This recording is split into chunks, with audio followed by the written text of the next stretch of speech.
बिस्मिल्लाहिर्रहमानिर्रहीम अस्सलाम वालेकुम. ईदुल मिलादुल नबी स्पेशल आज आपल्या खीर आणि पुरी बनतं आहे. व्हिडिओ बघायच्या पहिले प्लीज आकाशच्या सदके माझ्या चॅनलला सबस्क्राईब जरूर करा. 1 लिटर दुधाची खीर बनते. त्यासाठी 2 मुठी बासमती चावल आणि थोडेसे ड्रायफ्रूट पण मी ह्यातल्यानं टाकले. काजू, बदाम आणि पिस्ता ह्यांना सोबतच मी सोक करत ठेवला होता एक अर्ध्या घंट्यासाठी. दुधासाठी खिरीसाठी मी 1 लिटर दूध घेतलं आहे. त्याला गरम करत ठेवला. घट दूध घ्यावायचं अशी मस्त मलाई यावायला पाहिजे दुधावरती. हावर दूध थोडा शिजला का मग तो चावल आणि ड्रायफ्रूट जे आपण सोक करत ठेवले ना त्यांना दरदरासा मिक्सरला वाटून घ्यावायचा. असा दरदरासा वाटून घ्यावायचा. आता हा मिक्सर वाटल्याला खिरीतल्यानं टाकायचा.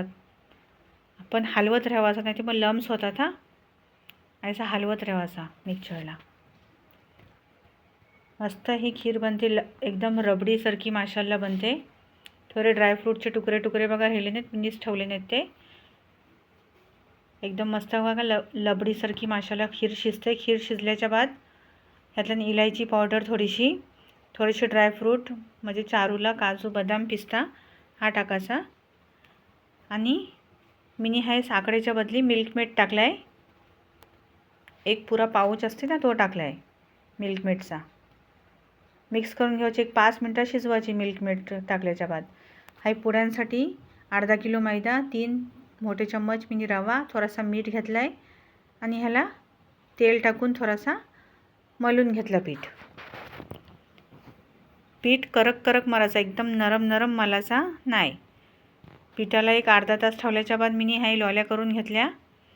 पुड्या बनवल्या. एक करून सगळ्या पुड्या बनवून घेतल्या आणि फ्राय केल्या. माशाला एकदम परफेक्ट पुड्या रेडी झाल्या होत्या. और खीर पण आपली रेडी आहे.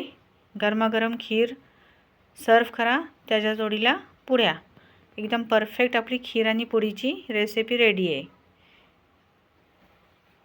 तुम्हाला आजचा माझा व्हिडिओ कसा लागला हा कमेंटला ज़रूर सांगा. आणि प्लीज आकाशच्या सदके माझ्या चॅनलला सबस्क्राईब ज़रूर करा. आणि व्हिडिओ आवडला असेल तर लाईक पण करा, शेअर पण करा.